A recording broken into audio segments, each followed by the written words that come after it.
Have you ever wondered what happens when the natural forces of the earth, the elements themselves, rise up in fury? We walk the earth, oblivious to the immense power we hold in our hands, shaping the world with our choices. But there's a quiet, relentless force that watches, that listens, and that has begun to grow restless. The elementals, guardians of nature, have witnessed the slow unraveling of their sacred dominion, and now, they are angry. Today, we're about to explore a powerful and ancient mystery, why the elementals are angry with humanity. What are these beings? And more importantly, what have we done to invoke their wrath? The earth is not just a collection of rocks, water, air, and fire. These are conscious forces, ancient entities, woven into the very fabric of the universe. They guard the sacred balance of nature, and when that balance is tipped, when humanity's actions disrupt the natural order, the elementals rise in response.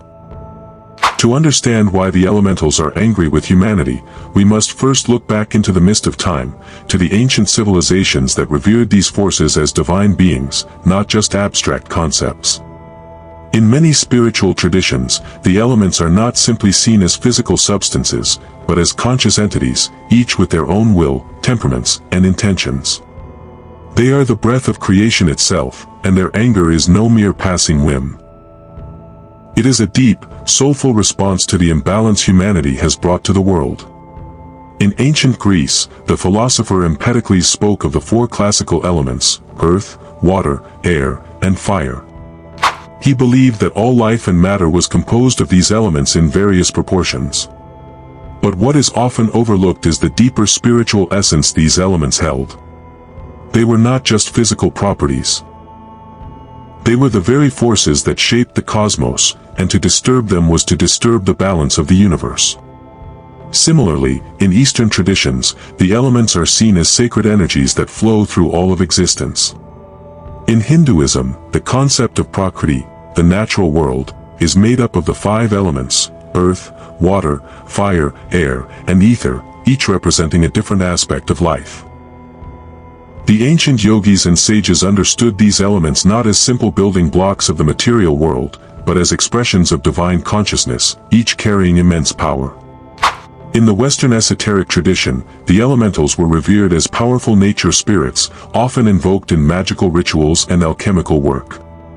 The Greek philosopher Paracelsus is one of the most notable figures in this regard, describing the elementals as spirits associated with each of the elements: gnomes, earth; undines, water; sylphs, air; and salamanders, fire. These beings were said to be capable of influencing the natural world, and even human affairs, in ways both subtle and profound. But over time, humanity began to lose its connection to these ancient forces. The Industrial Revolution, the rise of materialism, and the dominance of human-centered ideologies pushed the natural world to the margins. We stopped seeing the earth as sacred and began exploiting it. Mining, deforesting, polluting, and altering the very fabric of nature. This gradual separation from the elemental forces triggered a response, a shift in the elemental balance, and the elementals began to withdraw their favor. The elementals are more than just mythical creatures or abstract concepts. They are living embodiments of the forces that sustain our world. They are as old as the earth itself, born from the primordial energy that flows through all of existence. In a sense, they are the soul of nature, and they hold the knowledge of the cosmos within their being. Their presence is woven into every blade of grass, every gust of wind, every crackling flame, and every drop of water. Each elemental corresponds to one of the four primary elements: earth, water, air, and fire, though, according to some esoteric traditions, there is also a fifth element, ether, or spirit, which connects all the other elements. The elementals are the guardians of these forces, and their job is to maintain balance in nature. When one element is disrupted or misused, the consequences ripple outwards, affecting not just the environment, but the spiritual fabric of the world itself. Earth, gnomes. The earth element represents stability, grounding, and material wealth. The gnomes, the earth elementals, are often depicted as small, sturdy creatures, guardians of the minerals, plants, and all that grows from the soil. Their role is to maintain the balance of the Earth's resources and ensure that the land remains fertile and productive. But when humans strip the land of its resources without giving back, when we pollute the soil with chemicals and waste, the gnomes become agitated. The earth itself begins to cry out, and the elementals feel this pain deeply. Water, Undine's water is the element of emotion, intuition, and fluidity. Undines are the spirits of the oceans, rivers, lakes, and all bodies of water. They are the caretakers of our emotional and spiritual well-being. Water, when abused, has the power to flood and drown, to cleanse and destroy. The abuse of water, through pollution, overconsumption, and the poisoning of natural waterways, angers the Undines. They are not just protecting the water, they are protecting our emotional connection to the earth itself. When the waters become poisoned, so too does humanity's ability to feel deeply, to connect with the world around them. Air, Sylph's air is the element of thought, communication, and movement. Sylphs, the spirits of the air, represent the winds, the breezes, and the very breath of life itself. Air is an essential force. It carries the seeds of life, it allows us to breathe, and it facilitates communication. Yet when humans pollute the air with toxins, smog, and carbon emissions, we are suffocating not only ourselves but the very forces of nature that breathe life into the planet. The sylphs are enraged by this disruption of the breath of life, and they withdraw their blessing, leaving us gasping for air in a world that grows hotter and more polluted with each passing day. Fire, Salamanders. Fire is the element of transformation, power, and passion. The salamanders are the guardians of fire, its wild, untamable energy. Fire can be both destructive and purifying, it has the power to create, as well as to consume. When humanity harnesses fire for destruction, burning forests to the ground, or when we waste the energy resources of the planet, we invoke the wrath of the salamanders. They are the most volatile of the elementals, and when their energy is misused, the results can be devastating. Wildfires, heat waves, and the scorching of the earth are all manifestations of the elementals' fury. The interconnection of the elements, what makes the elementals so powerful is their interconnectedness. They are not isolated forces, they are part of a delicate web of balance. When one element is thrown out of harmony, it affects the others. If we pollute the water, the air becomes fouled as well. If we devastate the land, the cycles of nature are interrupted, causing a ripple effect that reverberates across the planet. The elementals are bound by their sacred duty to maintain this balance. But as humanity continues to disrupt this harmony, the elementals' anger grows. Each disturbance, no matter how small, is felt deeply in the realm of the spirits. The elementals are not simply responding to the physical degradation of the planet, they are responding to the spiritual misalignment of humanity itself. Their wrath is not random, it is a direct result of the imbalance we've created in the spiritual and physical realms. The cosmic balance. In ancient traditions, the concept of balance was central to understanding the universe. The Taoists spoke of the Tao, the flow of life and energy that permeates all things. The Native American traditions honored the Great Spirit, recognizing that the earth itself was alive, and that all life was interconnected. The elementals, in their ancient wisdom, understand this profound truth. The earth, the water, the air, and the fire are not just resources to be exploited, they are sacred energies that sustain life. When we engage in practices that disrupt this balance, we are not just harming nature, we are severing our connection to the divine forces that sustain us. The elementals are manifestations of the earth spirit, and their anger is a call to humanity to remember the sacredness of the world around us. Their fury is not merely a punishment, it is a wake-up call, a reminder that we are part of the intricate web of life. By damaging one part of this web, we weaken the whole. The elementals understand the sacred law of cause and effect. When the balance is disrupted, the natural forces respond in kind. This is why we see the physical manifestations of their anger in the form of hurricanes, droughts, floods, and wildfires. These are not random events, they are the elementals' way of restoring balance. They are telling us that we cannot continue on our path of destruction without consequences.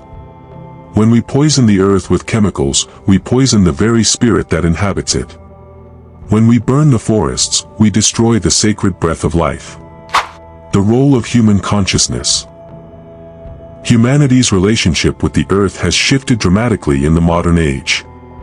Where once we lived in harmony with nature, respecting its rhythms and cycles, we have now become disconnected from the land, from the elements, and from the divine energies that govern our world.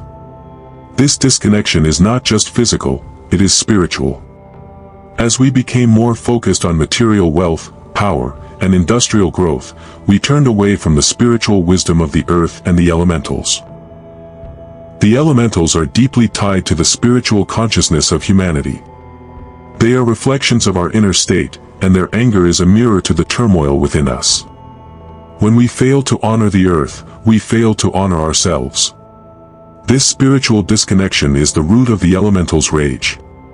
It is not just about what we are doing to the planet, it is about what we are doing to our own souls.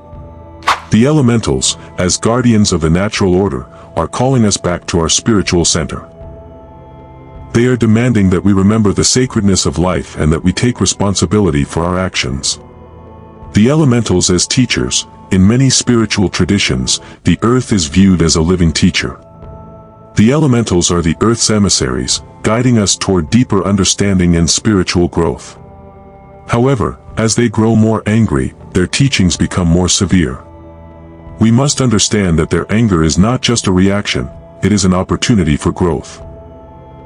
The elementals are calling us to awaken, to reconnect with the earth, and to restore balance within ourselves.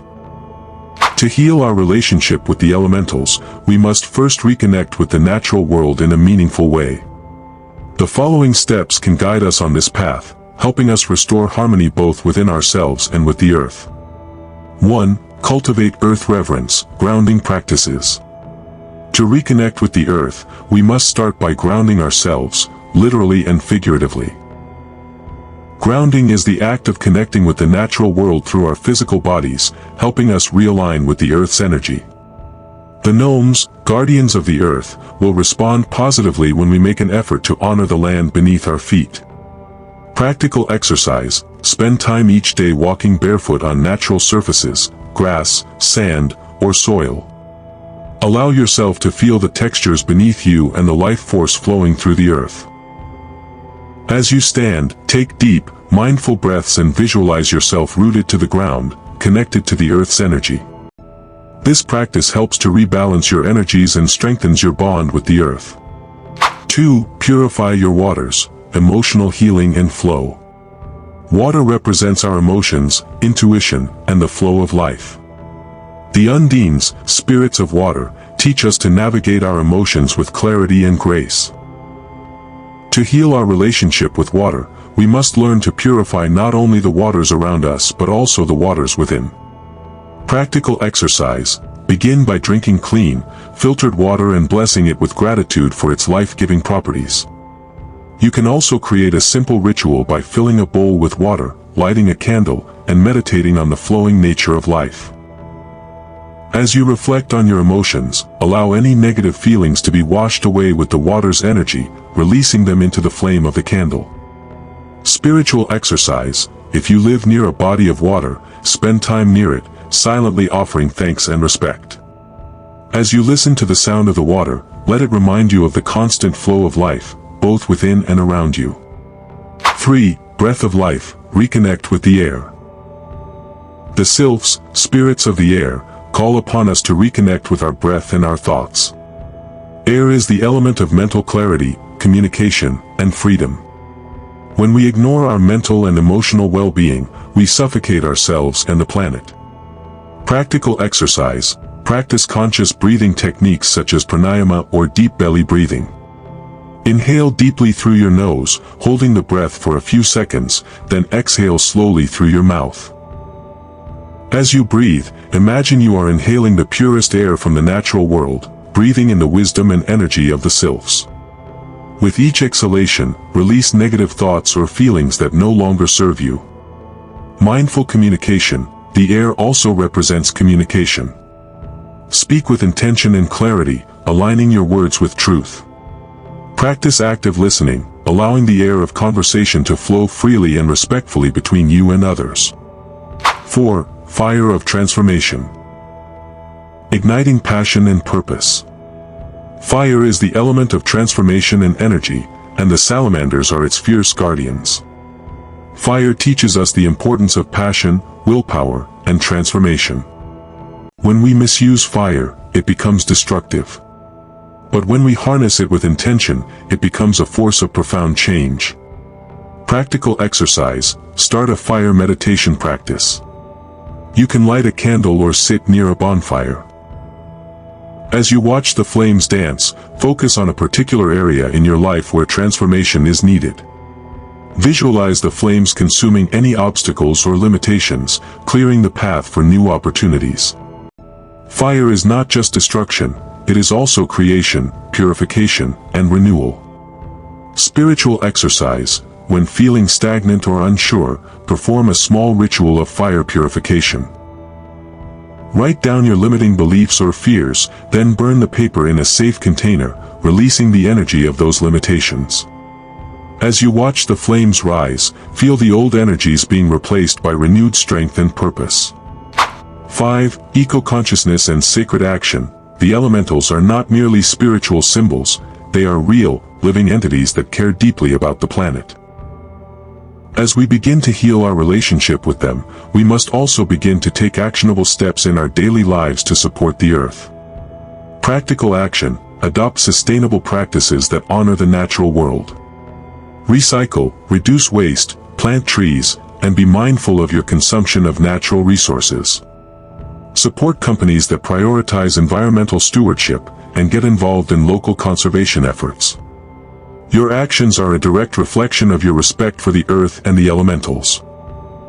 The elementals, earth, water, air, and fire, are not just forces of nature, they are conscious guardians of the planet. Their anger is a reflection of our disconnection from the earth and the imbalance we've caused. To heal this rift, we must reconnect with nature, honor the elements, and restore balance within ourselves.